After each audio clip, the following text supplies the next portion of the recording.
En historias como esta, los hechos se mezclan con lo que la gente repite, generación tras generación. Hay datos, hay rumores y hay fe. Lo que sigue no pretende ser un expediente. Es la crónica de un mito vivo.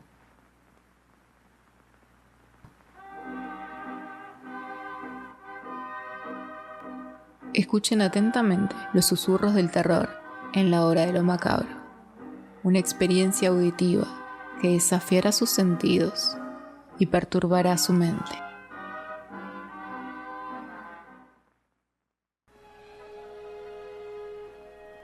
Seferino Namuncurá. La iconografía oficial nos acostumbró a ver su rostro en estampitas calmas. Un joven de rasgos nativos, mirada mansa y un poncho sobre los hombros.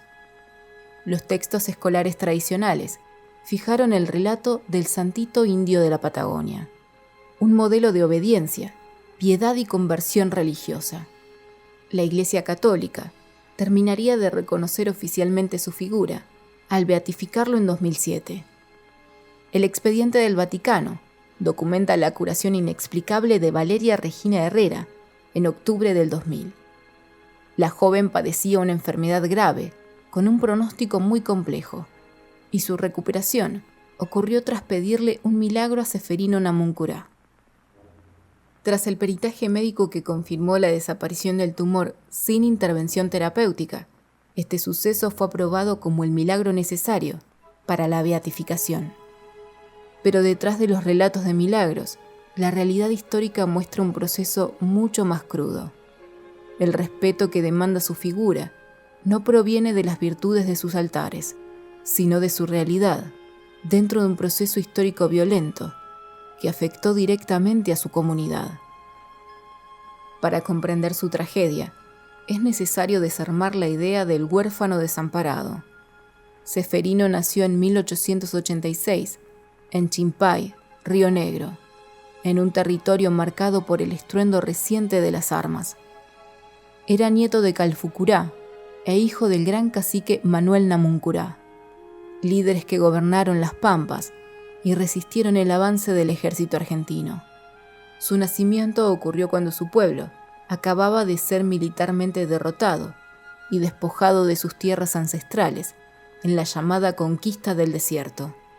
Bajo ese nombre, la historia tradicional catalogó la campaña militar para ocupar la Patagonia, un proceso violento que significó la expropiación forzada de millones de hectáreas, la destrucción de comunidades originarias y el confinamiento de los sobrevivientes. Hacia 1884, la persecución, el hambre y el aislamiento forzaron la rendición de Manuel Namuncurá, desmoronando la dinastía.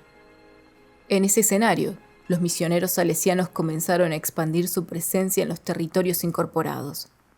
Esta congregación se dedicaba a la educación de jóvenes en sectores vulnerables. Para la misión salesiana, la evangelización formaba parte de un proyecto más amplio: transformar sus creencias, costumbres y su lugar dentro del nuevo orden.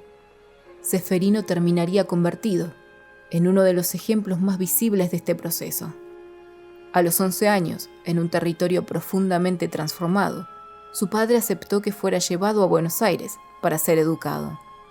El cacique buscaba una herramienta de supervivencia para su hijo. Los religiosos buscaban al joven que pudiera convertirse en el ejemplo de la transformación cultural que pretendían imponer.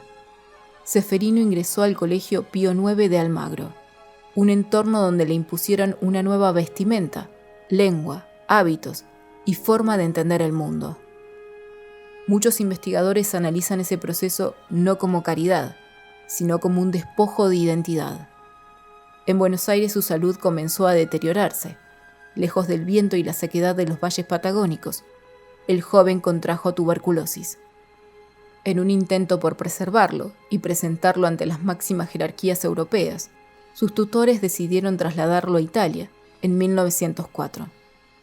Fue presentado ante el Papa Pío X como uno de los grandes frutos de la evangelización salesiana. Sin embargo, el viaje fue el tramo final de su calvario. Seferino Namuncurá murió en un hospital de Roma el 11 de mayo de 1905, a los 18 años, a miles de kilómetros de su pueblo. El relato dominante convirtió su muerte en la culminación de su formación religiosa y su entrega a la Iglesia. Pero desde la perspectiva de las comunidades originarias y de las lecturas críticas, Ceferino fue un ejemplo visible del desarraigo y sus consecuencias, el costo físico de una política que destruyó su entorno e intentó anular sus raíces. Su historia expone una realidad incómoda sobre cómo se construyó la identidad nacional.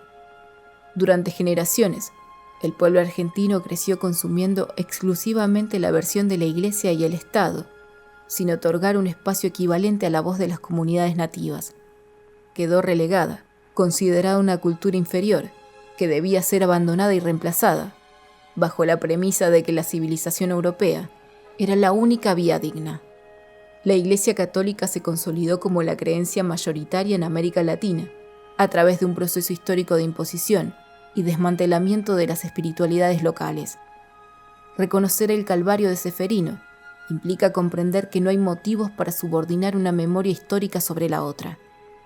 Por eso la devoción popular tiene un origen mucho más complejo que el relato oficial.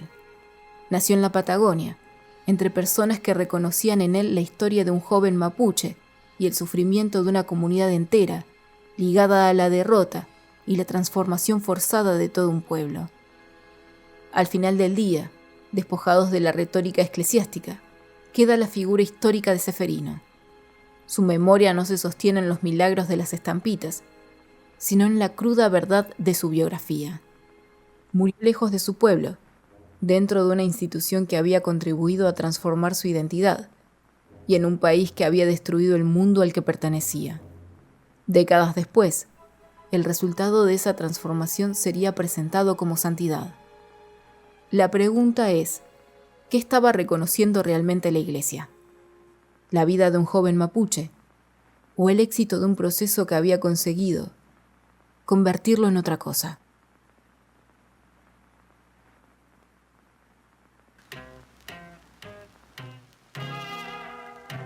Concluimos otro capítulo oscuro en la hora de lo macabro. Pero recuerden, en la oscuridad siempre habrá más historias por descubrir.